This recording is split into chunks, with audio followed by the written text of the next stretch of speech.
The screech of tires still echoes in my nightmares. But it was the silence after that broke me. Jason's hand going limp in mine as the paramedics pried me away, their faces blurring into a wall of regret. "He's gone," sir, one said, and I laughed. A hollow bark that tasted like blood. Because how could the man who'd promised me forever be reduced to a sheet-draped shape on rain-slicked asphalt? That night, as I stumbled home to our empty brownstone in Brooklyn, our golden retriever, Max, pawed at the back door like he was chasing ghosts, his whimpers the only sound cutting through the fog of my grief. I collapsed on the couch, the TV flickering with some mindless cop show we used to mock together. But Max wouldn't settle. He nosed at my knee, then bolted for the kitchen, his tail low and insistent, like he knew something I didn't, something Jason had left behind in the chaos of our last fight. Max's paws clicked against the hardwood like Morse code from the grave, urgent and unyielding, pulling me from the stupor of that first whiskey-soaked night. Jason had always said our dog was more intuitive than either of us. Hell, Max had been the one to nudge us together at that adoption event in Prospect Park 3 years ago, back when Jason was still just the hot stranger with the easy smile and a volunteer badge pinned to his flannel. "Look at him eyeing you," Jason had laughed, his blue eyes crinkling as Max wedged between us, tail thumping like a heartbeat. "He's claiming you for the pack." We'd exchanged numbers over lukewarm coffee from a food truck, and 6 months later, Max was ours officially, irrevocably, just like Jason and me. But that was before the cracks showed, before the late nights at the ad agency where Jason worked, his tie loosened and excuses piling up like unread emails. "Client dinner," he'd say, planting a kiss on my forehead that felt more like an apology than affection. I nod, force a smile, because what else could I do? Jeffrey Harlan, 32-year-old graphic designer, scraping by on freelance gigs, wasn't about to demand more from the man who'd pulled him out of his post-divorce funk. Yeah, divorce, my ex-wife, Sarah, had bailed after I finally admitted I couldn't fake it anymore, that the straight guy charade was suffocating me. Jason had been my lifeline, the first guy who'd made me believe in second chances, in love that didn't come with footnotes. Now, staring at the kitchen floor where Max paced, I wondered if those footnotes had been there all along. The dog scratched at the back door again, whining low in his throat, and I hauled myself up, the room spinning from the booze. Outside, the November chill bit into my skin, New York autumn turning brutal, the kind that seeps into your bones and stays.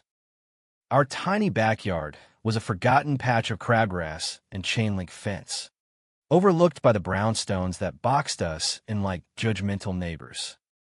Max darted straight for the old oak at the far end, the one Jason had insisted on planting when we moved in.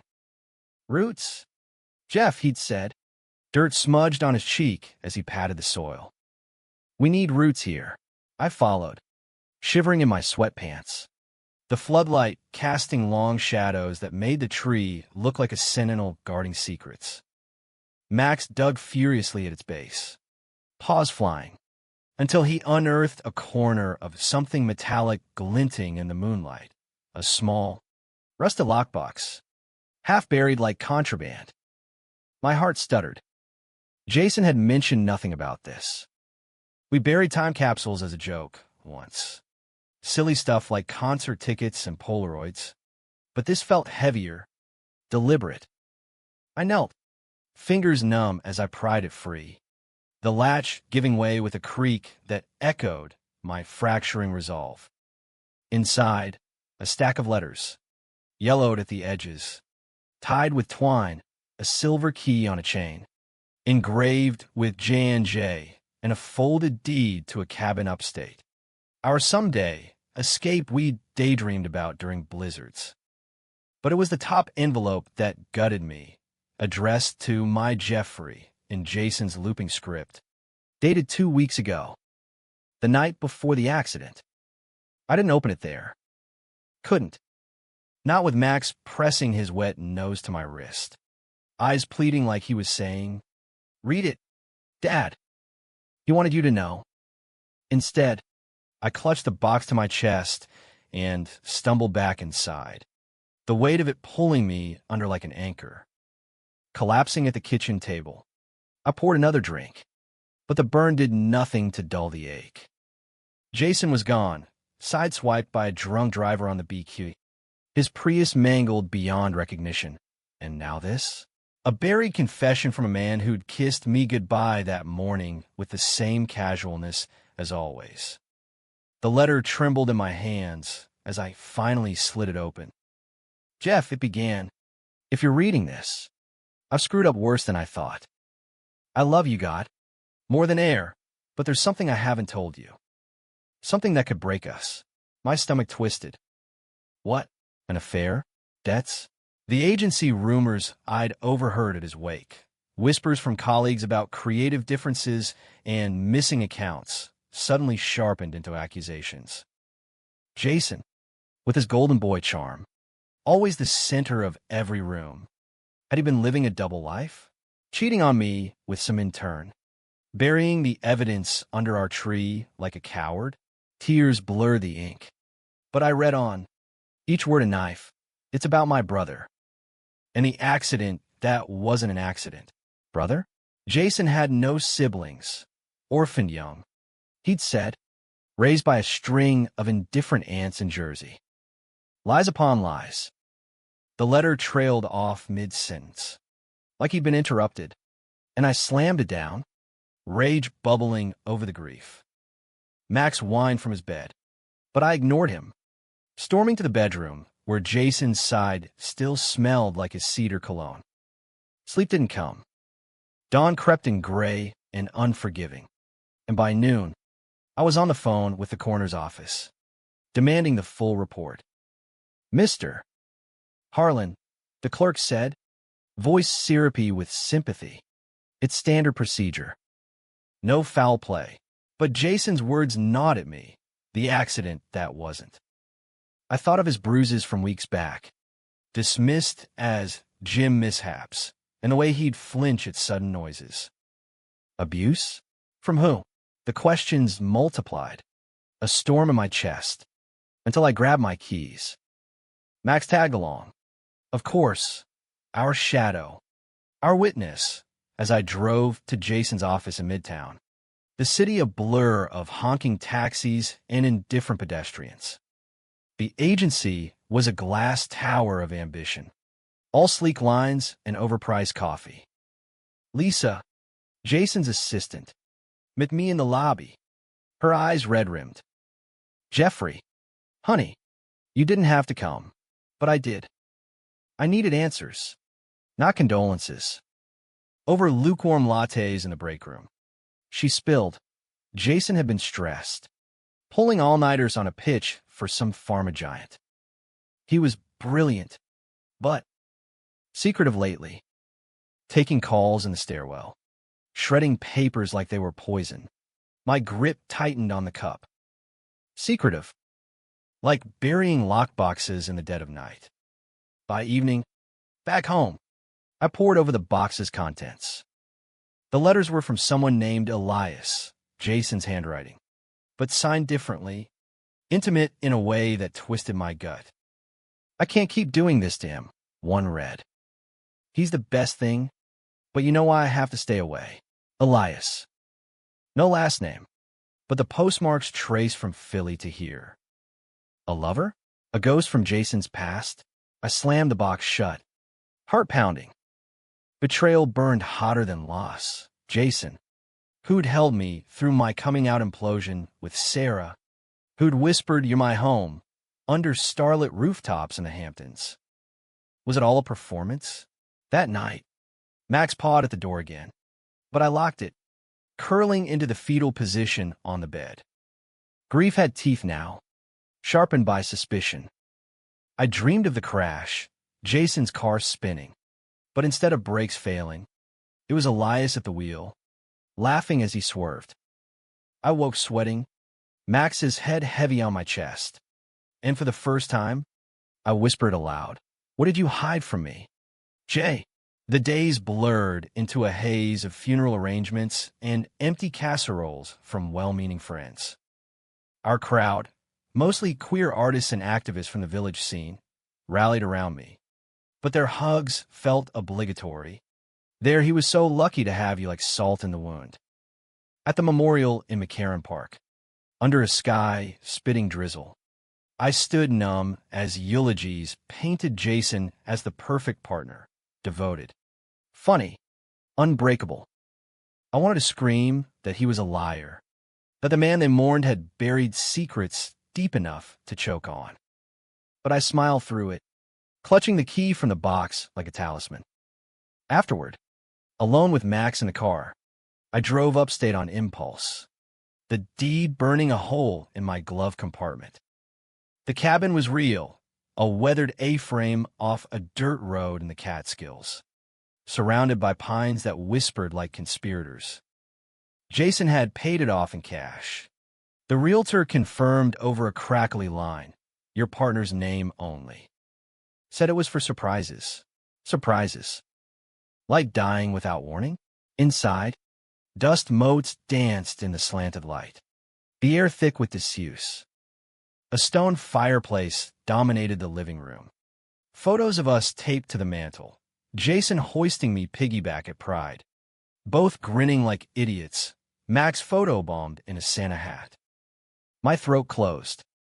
But in the bedroom, under the mattress, another envelope, Elias again. "Forgive me for dragging you back here," it read. "This place holds too many ghosts." Dragging you back? Me? No. The U felt pointed. Accusatory. I spent the night there. Fire crackling. Max at my feet. Reading every letter by flashlight. They spanned years. Jason confessing love to Elias. Then guilt over me. "Jeff doesn't deserve the shadow," one said. Shadow. The word lodged like a splinter. By morning, resolve hardened. I'd find Elias. Unearth the truth, even if it shattered me further. Back in Brooklyn, I scoured Jason's laptop. Passwords cracked with our anniversary. Emails to a blocked address, eliasr87@gmail.com. A quick search, Elias Roth, 34, attorney in Philadelphia. Jason's twin brother, identical down to the dimple, but estranged. The obituary had omitted him entirely. Twins. The revelation hit like vertigo. Jason had lied about being alone in the world. Why? I booked a train to Philly that afternoon. Max boarded at the kennel. My pulse a war drum. The city of brotherly love felt like irony as I stepped onto the platform, the skyline mocking my quest. Elias's office was in a brick row house near Rittenhouse Square. Brass plaque gleaming, Roth and Associates. Family law. He looked up from his desk, and I froze, Jason's face. But harder. Lines etched deeper around the eyes. "Jeffrey," he said, not a question. Voice like gravel over silk. "I've been expecting you." Expecting me? The room spun. Secrets upon secrets. And here was the key, holding court in a stranger's skin. Elias didn't offer a seat at first. He just leaned back in his leather chair, steepling fingers that mirrored Jason's, long, capable, the kind that traced lazy circles on my back during lazy Sundays. "Whiskey?" he asked, nodding to a decanter on the sideboard, and I almost laughed at the absurdity. Jason's ritual, every argument diffused with a pour and a toast to better tomorrows. But this wasn't Jason. This was the ghost in the letters, the shadow that had haunted our life from afar. "No," I said, voice steadier than I felt. "I want answers." "About the box." "The cabin." "Him." I slapped the letters on his desk. Fanned like evidence in a courtroom drama. Fitting, since that's where he spent his days, untangling divorces and custody battles for the brokenhearted of Philly. Elias's gaze flicked over them. unflinching, then back to me. You dug it up. Good boy. Max. He smiled, faint and bitter. And something in me cracked.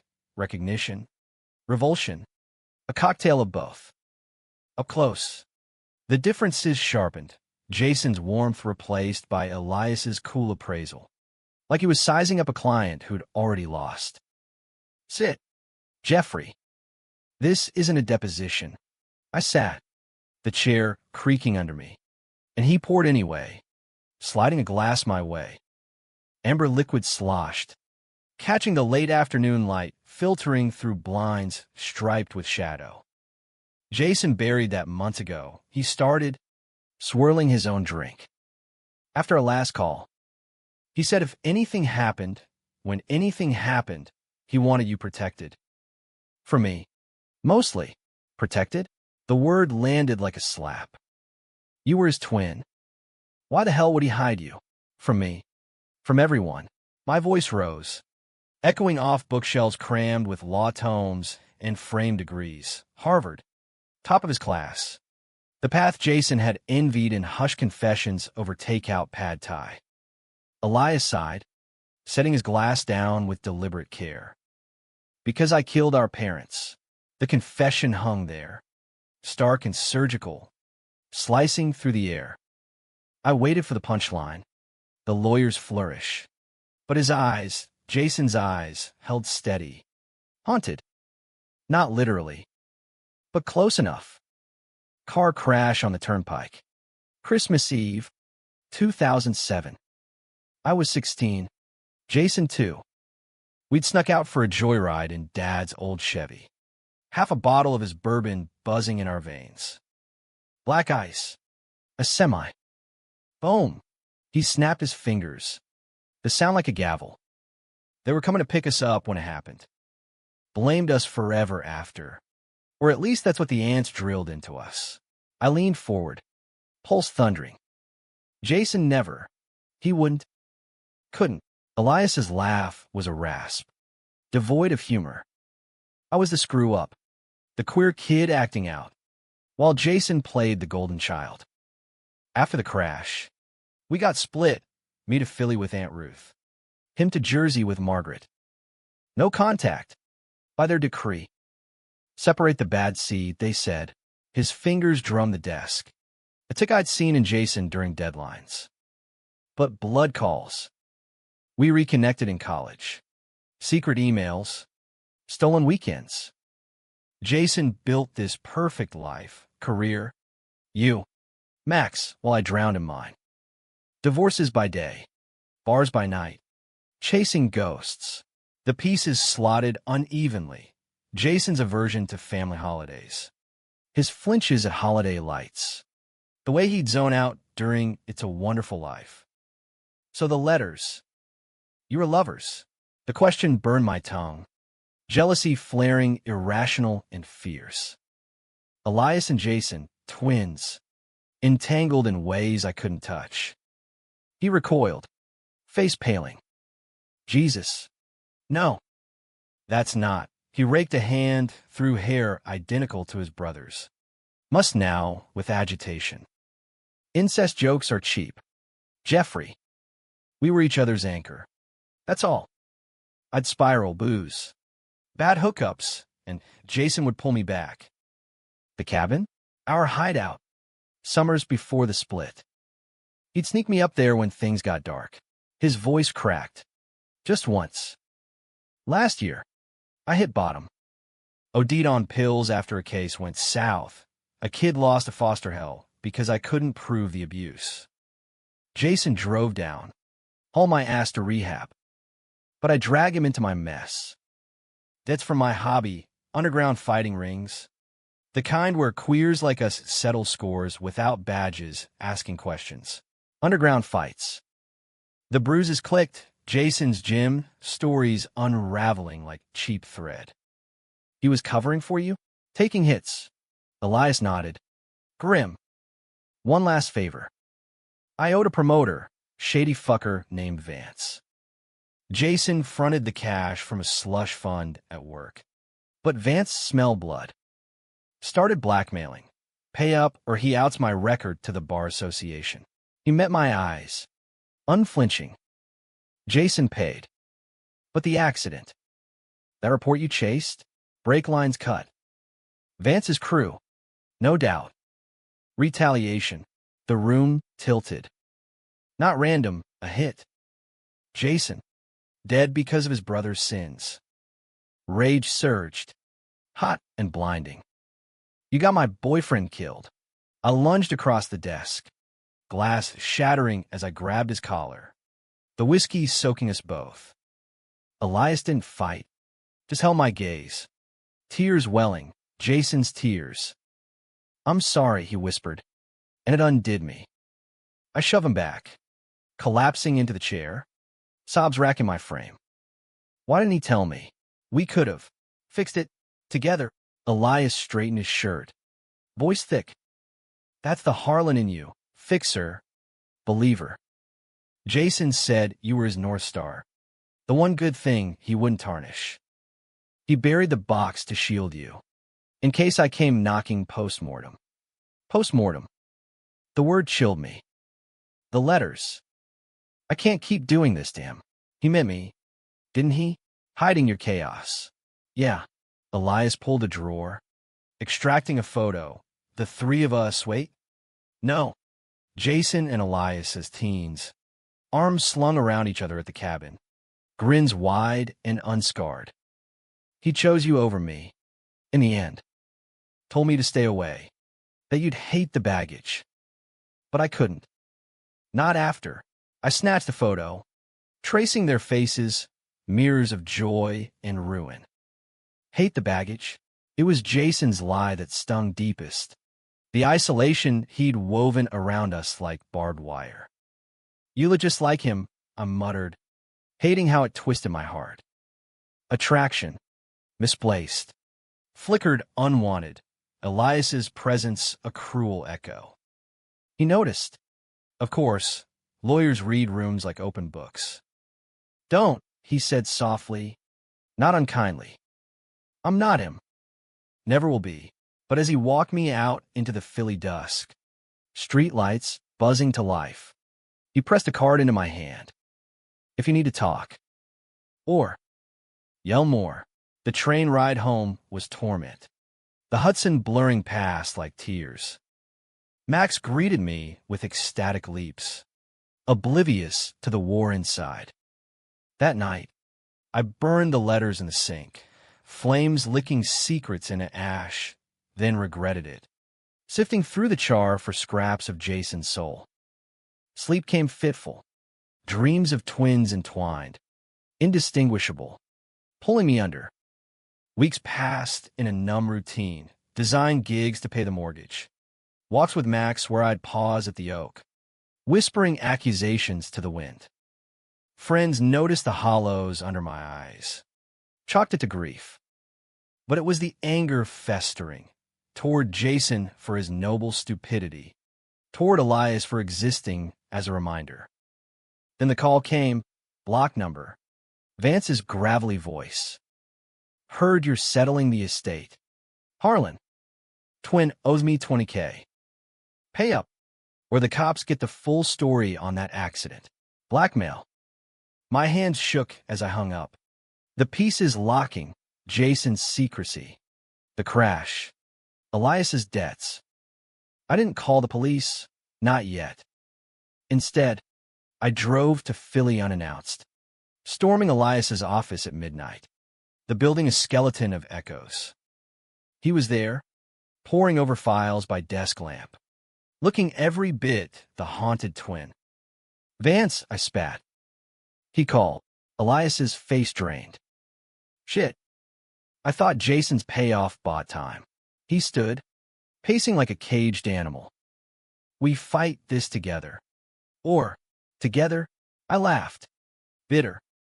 Like Jason did? Look where that got him. But as Vance's threats looped in my head, jail for Elias. Scandal for me. I saw the trap closing. Protect the memory, or avenge it. Elias stopped pacing. Close now. His hand on my shoulder, Jason's touch. Electric and wrong. Let me help, he murmured. For him, I shrugged him off.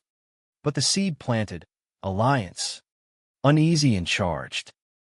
We spent the night plotting, not lovers, but co-conspirators, poring over ledgers and witness lists. Dawn found us slumped over cold coffee, the air thick with unspoken parallels. Elias glanced at me. Soft, you loved him fiercely. Past tense. A knife. Still do? I whispered. And in that vulnerability, the first crack in my armor toward him appeared. Not love, but a bridge over the abyss. But bridges burn. The next day, digging into Vance's world, seedy gyms in South Philly. Whispers from Elias's contacts. I uncovered the gut punch. Jason hadn't just paid, he'd fought. Once, to buy time, bruises from fists, not weights. A photo on a burner phone. My Jason, lip split, eyes defiant. Elias saw it too, crumpling. He never told me that part. We stared at each other, mirrors of loss. And for a heartbeat, I wondered if grief could forge something new from the wreckage. The plan coalesced over takeout, lo mein in Elias's cramped apartment above the office, a walk-up with peeling wallpaper and a view of nothing but fire escapes. Worlds away from our Brooklyn idol. Max had come along, sprawled on the rug, gnawing a rawhide, his presence a grounding force amid the scheming. We go to Vance clean, Elias said, chopsticks poised like a weapon. Record everything. He's got priors, assault, extortion. One slip, and the DA buries him. I nodded, but doubt gnawed. Clean? Nothing about this felt pure. Conspiring with Jason's phantom twin. Unearthing a life my boyfriend had whitewashed for my sake. And if he doesn't slip? If he pulls the accident card? Vance's voice echoed, smug. Certain, promising to spin Jason's death as karma for meddling. Elias's jaw tightened, a mirror of Jason's stubborn set. Then we improvise. How about a guy in Vice who owes me? He didn't elaborate, but the implication hung, shadows for shadows.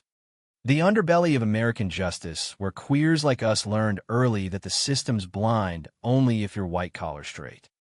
Growing up in the Philly suburbs, Elias had clawed his way to respectability. But nights like this dragged him back to the streets, fists and favors. The currency of survival.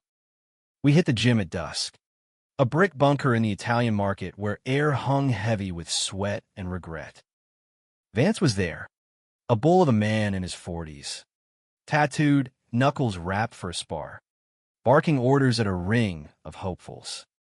He spotted us immediately, me. The grieving widower, Elias. The deadbeat twin, and his grin split wide. Predatory. Boys. Come to settle up? He wiped his brow with a rag, circling us like prey. Elias stepped forward, phone discreet in his pocket. Recording. $15K. Wired today. But the threats end. Vance. No cops. No stories. His voice was steel. Lawyer honed. But I caught the tremor, fear masked as bravado. Vance laughed, a belly rumble that shook the ring ropes. 15? Try 25? Counselor. Interest for the hassle. He eyed me then, dismissive. And who's the pretty boy? The one your bro died for? Shame, looked just like you. Elias. Bet that twisted your sheet some. The jab landed low. Homophobic bait, laced with insinuation. And heat flooded my face. Jason's queerness had always been our quiet rebellion. Pride flags on the balcony. Donations to the Ollie Forney Center. But here, in this den of machismo, it felt like a target. Fuck you, I muttered, fist clenching. But Elias shot me a warning glance. Stay cool. Vance leaned in, breath sour with cheap beer. Nah, fuck your dead lover. He stuck his nose in family business, my business, and paid. Break job's easy when you know the shop. Confession. Casual as weather. Elias's eyes lit, got him, but Vance wasn't done. Tell you what, 20, double the cash. And I keep the pics quiet. The ones of you two, cozy at that cabin. Wouldn't want the bar boys seeing how close brothers get. Pics. My blood iced. Cozy? The letters flashed, innocent confessions, but twisted through Vance's lens. They screamed scandal. Elias paled, but held. You're bluffing. Vance pulled his phone, thumbing to a grainy shot.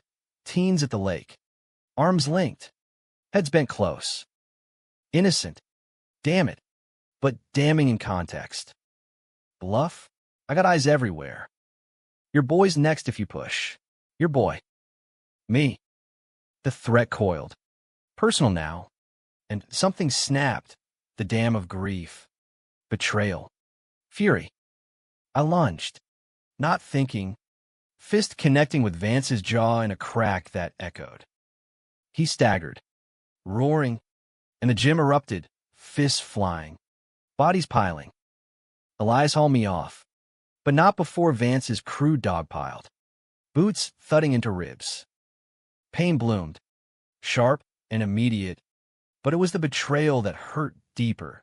Jason's world colliding with mine. Violent and unyielding. Cops came fast. Sirens wailing through the market's neon haze. We were cuffed in the alley. Bloodied and breathless. Elias shouting for his lawyer card while I spat red onto concrete. You idiot, he hissed as they shoved us into separate cars. But his eyes said thank you for the fire, the fight. Holding cell was a fluorescent hell, drunks muttering. A kid with track marks nodding off. Elias paced the bars, barking calls to his vice contact, pulling strings I didn't know existed. By dawn, we were out, charges dropped. Vance's priors unearthed like buried mines. Self-defense, the detective grunted, handing back her belts. But stay clean. Roth. Your family's got enough ghosts. Family. The word stung as we limped to Elias's car. Bruises blooming like accusations. Max waited at the apartment, tail wagging frantic at our battered return. You could have gotten us killed, Elias said, collapsing on the couch. Ice packed to his eye. But there was no heat in it, gratitude. Maybe. Or the start of trust. I couldn't let him drag Jason's name through that mud. I replied, sinking beside him, our shoulders brushing accidental. The proximity hummed. Wrong yet familiar, Elias's cologne different. Sharper, but the lean of his frame, echoing nights, curled with Jason. I pulled away, guilt sharp. The photos. They're nothing, right? Nothing, he echoed. Voice low. Just brothers? Holding on, but his gaze lingered. Searching. And I wondered if the line between echo and something more was blurring for him too. Grief's cruel joke, finding solace in the mirror of loss. Back in Brooklyn that weekend, the oak tree mocked me, roots he'd planted, secrets he'd buried. I sat beneath it with Max, the lockbox open on my lap, rereading the unfinished letter. There's something I haven't told you. Something that could break us. Break us like Elias's chaos. Vance's venom. The lie of solitude? Or deeper, a fear Jason harbored alone, that loving me meant dooming me to his fractures. The call from the agency came Monday, Jason's final project. A pharma ad on mental health.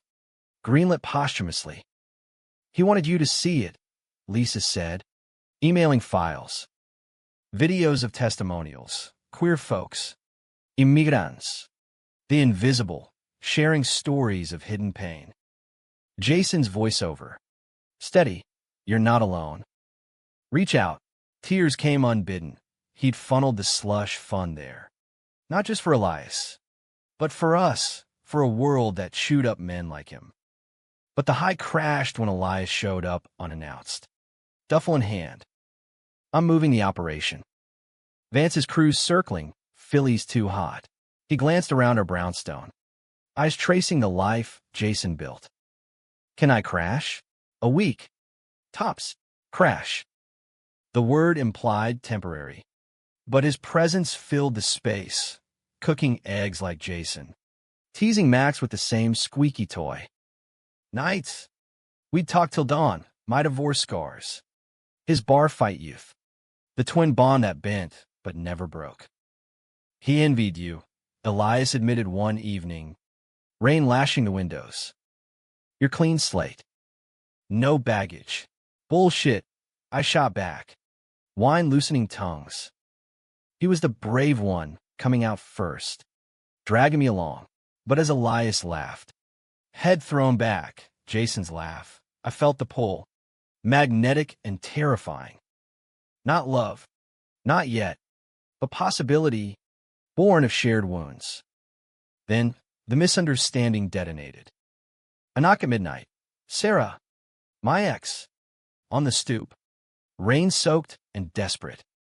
Jeff, I need to talk. She'd heard about Jason, the tragic widower, and guilt had fermented into concern or curiosity. Inside, she froze at Elias. Who the hell is that? Mistaking him for a rebound. Her face twisted, judgment, laced with old betrayal. I started, but Elias rose. Polite venom. Family. Sarah's eyes narrowed, connecting dots to whispers she'd heard. Already replacing him? With that? God, Jeff, you're predictable. The fight spilled ugly, her accusations of fickleness, my defense of a life she'd abandoned. Elias watched silent, then slipped out, duffel in tow. Handle your ghosts, he muttered, door slamming like finality. I chased him into the storm, yelling over thunder, wait, it's not, but he was gone, taillights vanishing into the night. Alone, soaked and shaking. I realized the depth. Elias wasn't just a stand-in. He'd carved his own space, and pushing him away echoed Jason's isolation.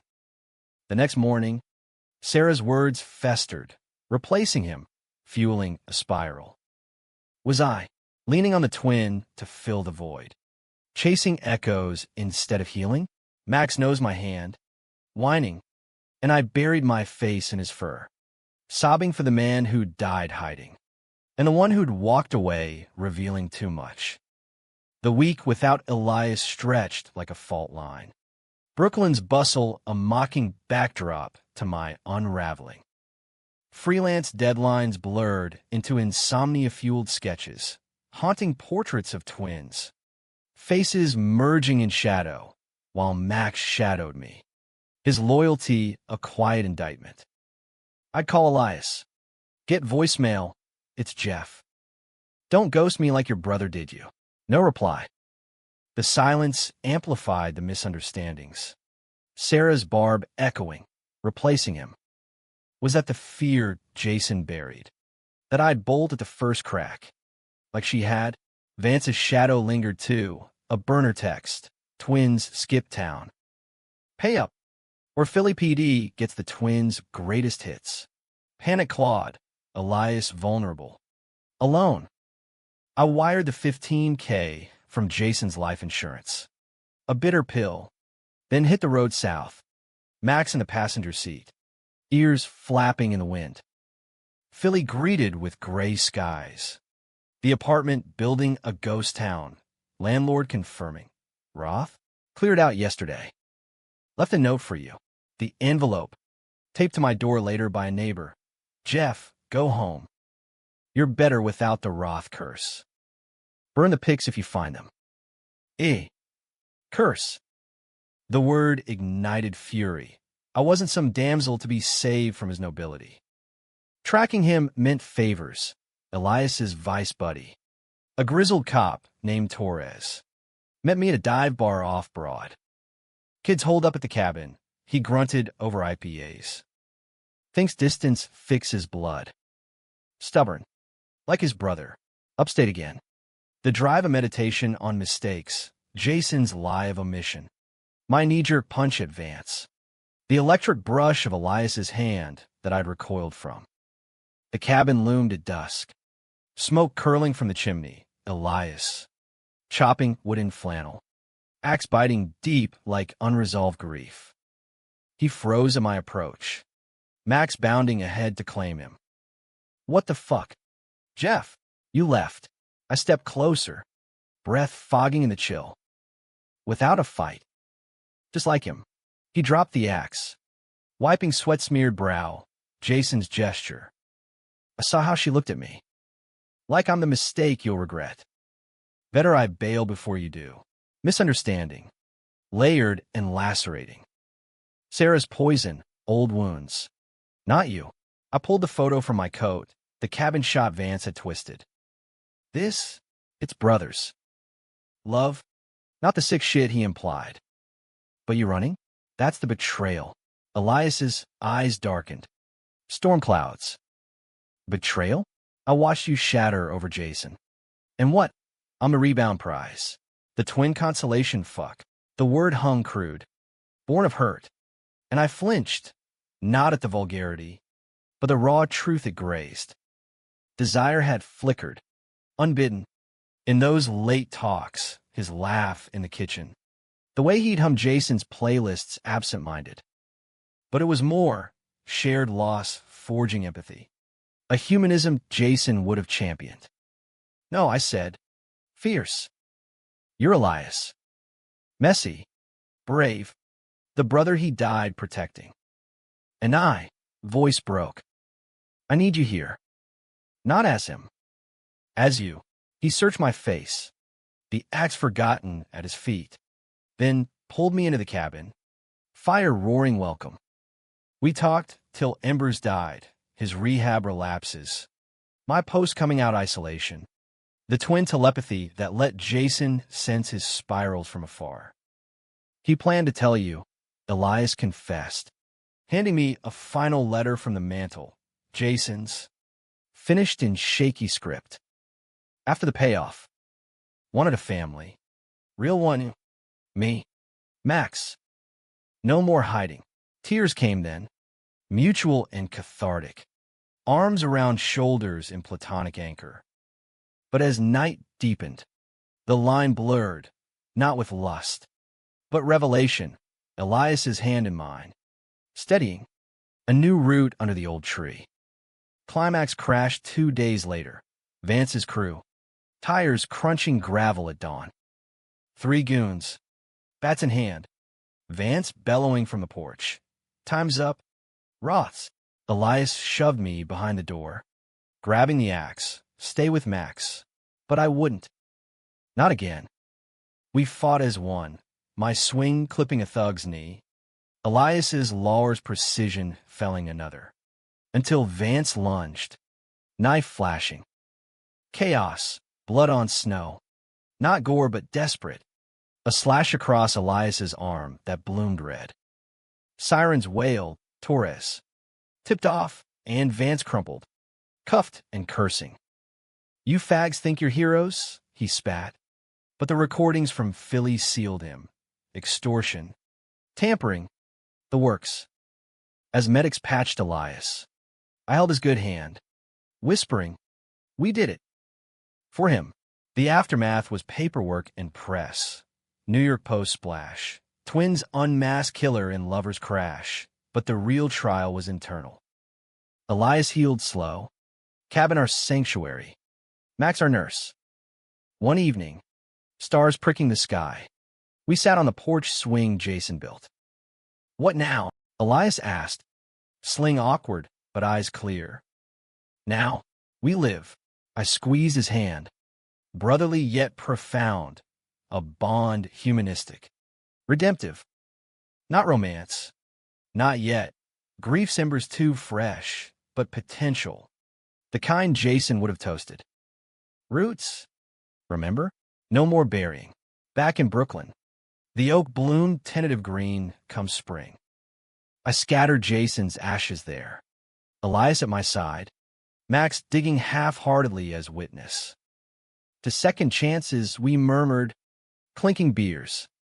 Betrayals, scars lingered. Misunderstandings that nearly broke us, but so did the depth, love's many faces. From passion to fraternity. All human, all worthy. Months on, Elias crashed permanently, not as ghost, but kin. We opened the cabin as a retreat for queer youth. Jason's fun seating it, stories shared by firelight. No shadows unspoken. And me? I dated cautious, a barista with a poet's soul, but Elias remained constant. The twin who chose truth over flight. Jason's box had led me not to closure, but continuation, a life richer for the rage and empathy it unearthed. In America's fractured heart, where secrets fester and loves endure, we rooted deep, unbreakable. Finally,